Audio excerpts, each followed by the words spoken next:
Hello, hello, brothers and sisters. It's a new week. We are very happy to welcome you to our show titled Speak of Africa. We have a great show for you again today. But before we begin, we want to say thank you very much to all our subscribers. We've noticed that a lot of you are watching the show, but you are not subscribing. Over 90% of you watch the show, you don't subscribe. We're looking at the statistics. When you subscribe, you make it easy for us to share our new videos with you. What is preventing you from subscribing is easy. Just press the button. When you're watching the show, press the button and subscribe. And encourage your friends to also subscribe. We're having more viewers. We appreciate that. And we'll say continue viewing and continue sharing. Then also, we like comments. When you comment on the videos, it helps us know what you are thinking. We do not like to engage in a monologue. We want to engage in a dialogue. We speak, you speak, so we interact. That's real communication. We started this show because we wanted to focus on the problems of Africa. These problems are not really addressed by other channels the way we do. We tend to look at the news. We don't just focus on the noise of the news. We look at the news in a geopolitical context. Whenever we look at Africa's problems, we don't look at Africa's problems in isolation. We look at the way these problems fit in a geopolitical context. For the week of today, we're looking at what happened during the news cycle. The big story is the 9th summit in Japan, African summit. So Africans were invited to have a summit in Japan. So this is the number 9th summit. They've been having this summit. In the past, the summit have tended to focus on foreign aid. But just like Dambisi Moyo, an economist from Africa, Zambia, spoke and wrote in some of her books, aid is not going to help Africans. Trade is going to help Africans. So the 9th edition of the Japan-Africa Conference has focused on trade ties. We see a form of de-dollarization. Africans are moving away from the United States of America and the West. They are embracing new partners in Japan, China, Asia, and other countries. So this is a right decision. Instead of sitting idly and waiting for America, Africans are making the move to look for new trading partners. Nature doesn't like a vacuum. So we don't have to sit and wait for Donald Trump to play predatory capitalism games with us. No, let's do our thing. So the conference, the 9th conference, is very, very pregnant with meaning. And when you look at Japan, what happened to Japan before the Second World War? Japan emerged as a warlike nation. They had expansionist tendencies. They defeated China, they defeated Korea, then they colonized many other countries close to their country. Japan was just an island, but it was a very warlike island. It was an empire, okay? What brought them to the limelight when the Japanese invaded Pearl Harbor? Because America had decided to engage in a policy of isolation after the First World War. America focused on building its economy. So America was not really involved in the Second World War. America's involvement happened when Japan bombed Pearl Harbor. America came in, then America responded more by throwing an atomic bomb on Hiroshima. Next, America threw another atomic bomb on Nagasaki. These two bombs decimated the Japanese economy. The economy was almost like in shambles. But like a sphinx, Japan rose from the ashes, which is what we are telling Africans. When you go to Japan for this summit, intelligent African leaders should be asking, how can we model the Japanese economic miracle? People say it's a miracle. Because I remember when I was a young boy, Japanese cars were coming to Africa. Africans were making fun of those cars. They felt like the European cars were better made than the Japanese cars. But I was surprised when I came to America. Everybody wanted to buy but a Japanese car. I was surprised. I said, what's happening? So Africans have to learn from the Japanese. Don't just go to Japan, you open your hands like a beggar and beg. Okay, I'll give you away my natural resources, just give me whatever you can. No, we have to do real trade. We have to have a system. We have to look at the way the Japanese made it. Because I always tell people, I believe in success modeling. Whenever you want to achieve a result, look at what other people did to achieve the same result. Look at a model. Look at somebody who is already achieving those results. Then emulate that person, which is what African leaders need to do. If you're going to Japan, don't just go there like a beggar, asking for a handout. Go there like a tradesperson, like entrepreneurs, business people. You want to learn from the Japanese experience. From the Japanese experience, when you look at it economically, socially, and politically, they had to do a few things to prepare their country. Because their country was decimated after the Second World War. The economy was in shambles. But they built from the ashes. How did they do it? They changed their political system. They became a democracy. Okay? Not the fake democracy you see in the West. They had a democracy that was working for them. So they had democracy with Japanese characteristics.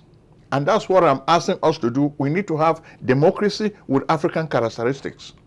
We do not need Western democracy, which is like winner takes it all. When you have a winner takes it all type of democracy, you fail. And which is why democracy is failing in Africa but succeeding in the West. Okay? You have to ask why? It's because we're just supplanting Western democracy to Africa without making it fit our natural environment. We have to adapt it. Don't just take democracy from the United States or Britain and apply it in Cameroon or in Nigeria. It's not going to work. And that's why democracy is failing in Africa. So Africans need to learn. Look at models. Don't just copy blindly. And of course, the Western powers force this democracy on us. But it's not working. Which is why you see young people like Ibrahim Traore are emerging as new folk heroes for Africa. Because they dare challenge the West. The average African is looking up to a hero. People who can stand up to the West. They are tired of puppets. Because whenever you look at the map of Africa, most of the countries are led by puppets of the West. The masses is tired of this. The masses know that there's no development in Africa because their leaders are stooges of the West. They have sold out their countries to the West. That's the problem. So people like Ibrahim Traore of Burkina Faso, they may not succeed 100% in what they are doing, but at least they are presenting a new approach. And that's what we need in Africa, a new approach to solving the problems. When you look at Burkina Faso, Ibrahim Traore is coming up with sovereignty in the economy. He's trying to do things, he's doing a lot of projects, industrialization. That's what Japan did in order to emerge from the ashes after the Second World War. They decided to industrialize their economy. The industrialization means that instead of just depending on agriculture, you have to produce goods from the raw materials. But Africa has remained as a farm. This is where the West gets all the raw materials to produce finished products. No, Africa needs to start producing stuff at home. Stop exporting your raw materials to most of these countries. Make it a condition. Let us produce those goods in Africa. Okay? So we say thank you very much. Next, we take you to Congo DRC. This is another country with a lot of resources. But because it is led by foolish leaders, today you have Felix Tshisekedi. He's not better. He's spending all his time fighting his predecessor, Joseph Kabila. Oh, he's from Rwanda, he's not from Congo. That's a waste of time. Focus on building your country. Coltan and many other minerals are found in Congo DRC. That's why there is a war in the east of that country. Felix Tshisekedi, if he were really a smart person, he will be focusing on using these resources to build the economy of Congo DRC. Congo DRC is the richest country in Africa. Unfortunately, you find a curse of riches. Felix Tshisekedi allows foreigners to exploit his country and exploit the resources. Then he turns around and blames Joseph Kabila. It's true, from 2001 to 2019, Joseph Kabila ruled Congo. He was not a popular president. He stole a lot of money from the country, and he did not really want to leave. I told you this before, that he took power and gave to Felix Tshisekedi. It was a bad arrangement. I said this before in 2019. I told you on this show that it was a bad arrangement. The same way Paul Biya and Ayijo made a deal. It collapsed. It didn't take long. The deal between Joseph Kabila and Felix Tshisekedi collapsed. Okay? And now we're seeing the repercussions. Now, this week, I hear the government of Felix Tshisekedi has condemned Joseph Kabila to death. So this is going to create more tensions. So Joseph Kabila has been visiting Goma. He's been appearing in many other places. So he's like looking for a way to make a comeback. But things are really tough for him because Felix Tshisekedi doesn't want to leave. Now he is using the M23 to occupy a big swath of the east of Congo DRC. What's going to give? Well, this is what we see. But at least the only positive message I see in Congo DRC today is the move away from dollarization. They are looking for different ways. The central bank president is looking for ways to help his economy not to depend too much on the US dollar. And I think that's the message this week. A lot of African countries are understanding that it is important for them to move away from the dependence on the US dollar. Most of the countries in the BRICS have already been looking at that. They have been looking at ways to trade in a currency other than the US dollar. In fact, with the predatory capitalism of Donald Trump, this is going to encourage more countries to follow what the BRICS are doing. BRICS stands for Brazil, Russia, India, China, and South Africa. So those are the main countries in the BRICS fold. So a lot of other countries are following in their footsteps. They want to move away from the US dollar. When this happens, it's going to create a lot of problems for the US government and the US economy. Because right now, the dollar is like the world currency. When you move away from this currency, you weaken the Americans. In fact, this week, with a rise in the price of gold, the dollar has weakened. And that's what people want. They want the dollar to collapse. When the dollar collapses, then there will be more competition. So people are tired of America's hegemony. They are looking for a unipolar world. Vladimir Putin is also one of those advocates. The countries in the BRICS are also advocates.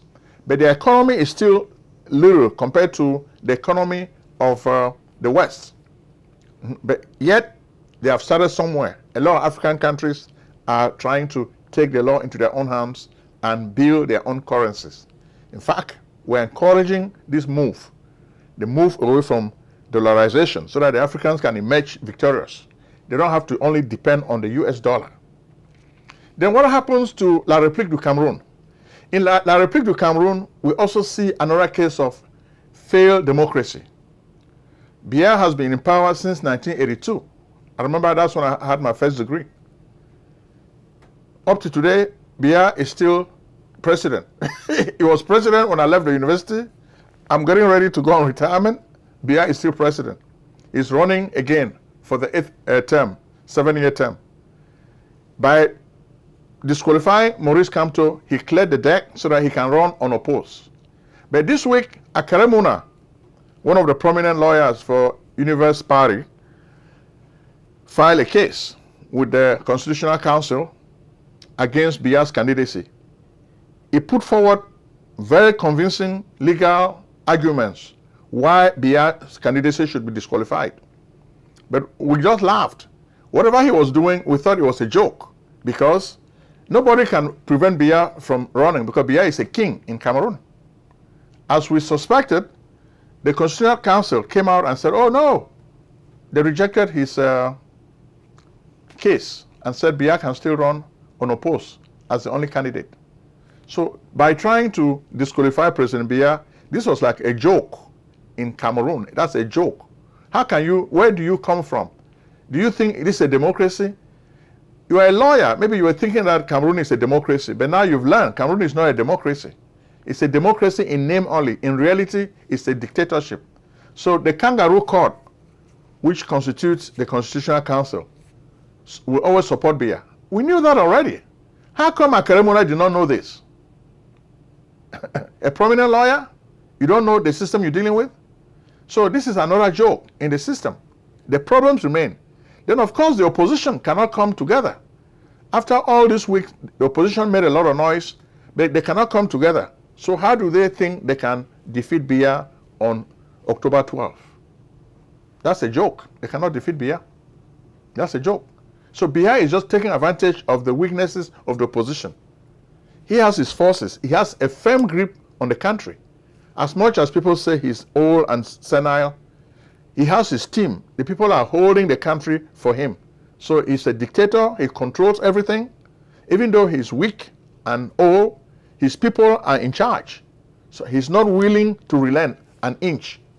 So he will still be president, even though they never see him. He cannot solve the problem of Cameroon. Yes, but he'll force himself the way he did in the past. So the problems in the country will continue festering. The young people are clamoring for change. But is Biya going to give them change? We don't think so. Yes, Prime Minister Dion Gute was in Japan for this summit. But what's the use? Whatever money they get from there is not even going to go into development in Cameroon. It will go into the pockets of the politicians, because there's a lot of corruption. With Biya's clientelism, he is going to use those resources to bribe his way so that he can stay in power. And that's how the regime works. It's bribery and corruption plus intimidation. Okay? That's what is happening. So even in Ambazonia, there's a lot of noise. We saw the district officer in Muyuka who came out speaking in Pidgin to the population. The problem should be solved if there is good governance. But because the governance is bad, Cameroonians will remain there protesting. The opposition cannot help. So change is not going to come now. So it looks like the Cameroonians are just giving up. They've given up. It's like, okay, let's just wait until Biya dies, because that's what is happening. So long as Biya is alive, Cameroonians are not bold enough to challenge the Biya system. So Biya will continue reigning as president for life. He's not ruling because he doesn't rule. He reigns like a king. So he has people who do his dirty work for him, like Atanganji, Ferdinand Gongo, Laurent Eso, all those guys, the military guys, Betty Asomo, they do all his dirty jobs for him while he sits quietly like a baby in the palace. Okay? But Ambazonia, the people are not going to give up. They will continue fighting. They'll continue fighting, and you're going to see what will happen. Nigeria was also present at the summit in Japan. Bola Tinubu was there. I think after he left there, he went to Brazil. But the Nigerian presence was really felt. Nigeria has a big economy. It's probably the second largest economy in Africa. And Nigeria was participating in this event. But Nigeria's biggest problem is hunger, terrorism, and instability. The problems that mark other African countries find themselves in Nigeria. Hunger, terrorism, and instability. These are the ills of Nigeria. Okay? Bola Tinubu is not really focusing on these ills. He's focusing more attention on 2027, the year he wants to be re-elected. So he's spending so much time. The opposition is complaining. It's Omoyele Sowore, the guy who started Sahara Television in America. So this week, I think we heard that he was beaten, they broke his hand, but he's still fighting. So you can see that that's the genuine opposition candidate. All these other guys, Atiku Abubakar, Peter Obi, they are not serious candidates of the opposition because they are not really worrying about, they just want to be president. They are not really worrying about the problems of the common man. We've told you Nigeria's problems, hunger, terrorism, instability. Moyere Showele is talking about these problems. All these other politicians do not discuss these problems. Your average Nigerian will tell you that their problem is hunger, terrorism, and instability. Then, of course, the rule of law. When you don't have the rule of law, why would you not expect to have hunger, terrorism, and instability? There's a lot of bribery and corruption, okay? Bola Tinubu himself uses bribes to buy the opposition. And that's how he's breaking the opposition, by using bribes, okay? Bribing other politicians. Which is why even Nnamdi Kanu is complaining. We've been saying Nnamdi Kanu needs to be released. We say this, even our Biafra friends. We talk about it, but our Biafra friends always accuse us that we don't even talk about Biafra's problems. We talk about it. Biafra, can you hear? Biafra, Biafra. You guys don't listen. We talk about Biafra's problem. There's a need to free Nnamdi Kanu. And look at Nnamdi Kanu is a prisoner of conscience. And the world knows this. We've been saying that Bola Tinubu should use his position as president to commute the sentence of Nnamdi Kanu. It will create peace in that area, in the east, in the southeast. Peace will come to that region. But by holding him, his followers will continue agitating for his release. So we think it's smart for Nnamdi Kanu to be released. Next, we take you to South Africa. South Africa also was present at the Japanese summit. South Africa is perhaps the preeminent economy in Africa. They're really doing very well. But of course, you know, the white people build the South African economy on the back of black labor. A lot of the wealth in South Africa remains in the hands of white people. But we think there should be a change. The blacks should start acquiring more wealth because there's a form of imbalance. You have like a tale of two cities. Even though apartheid has ended, you have the city for the whites and the city for the blacks. The black cities are poor, the white cities are rich. And that's the problem we see in South Africa, hunger. The population, you have a big black population, but the people are hungry. Then of course, there is violence in the society. Then there's instability. Sometimes you have power outages. Those are the problems in South Africa. But we think with the rise in the prices of gold, South Africa can do better. South Africa can do better in the international trade area for development. That's what we expect. But the only sad area we see is Sudan. The two generals continue fighting and tearing this country apart. The world has ignored the Sudan civil war. They don't even pay attention. So people die every day, every day, every day. Even the African Union cannot do anything to solve this problem. It's sad. Finally, we take you to Uganda. Uganda has become the dumping ground for deportees of the United States of America. Whenever Donald Trump decides to deport people, some of these sellouts, like Yoweri Museveni, would accept money from him. In return, they would take the criminals who are not even from Africa to prisons in their country. This is a strange arrangement, and a lot of times there is no legal procedure. They just accept to take these prisoners when Trump gives them some chicken change. They are happy to take the money and sell their country. Yoweri Museveni is still running for president. His son is going crazy. But that's the fate of Africa. Why do you think Africa should develop? When these people are there, there are no institutions. When you are president, you become an imperial guy. You run the country like an emperor. Nobody challenges you. If they challenge you, you kill them. So it's like we have a gang in Africa. Most of these countries have presidents who run their countries like warlords, like gang leaders. But we need to learn. If we cannot learn, then our people will continue suffering. We'll continue having hunger. We'll continue having terrorism. We'll continue having instability.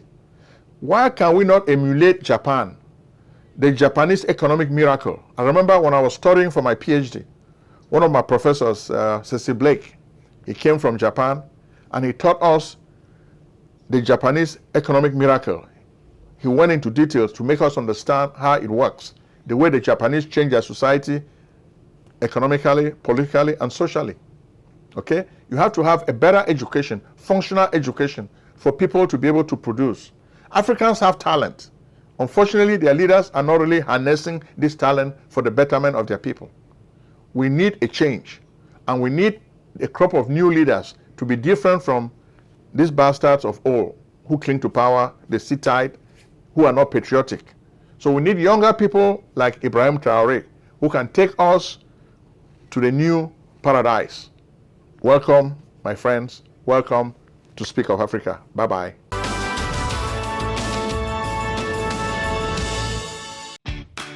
Do you need tax preparation services?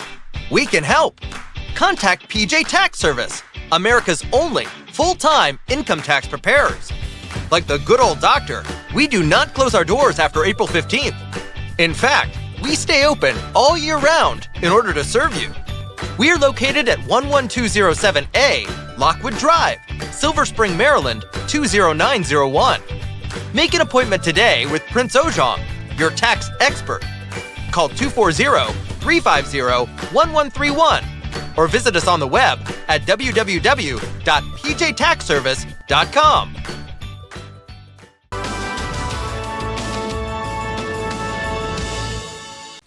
Selling a service or a product? Need buyers? Use the African Nation TV as a channel to reach many viewers. Act now and call Prince Ojong at 240-350-1131. That's 240-350-1131. Act today.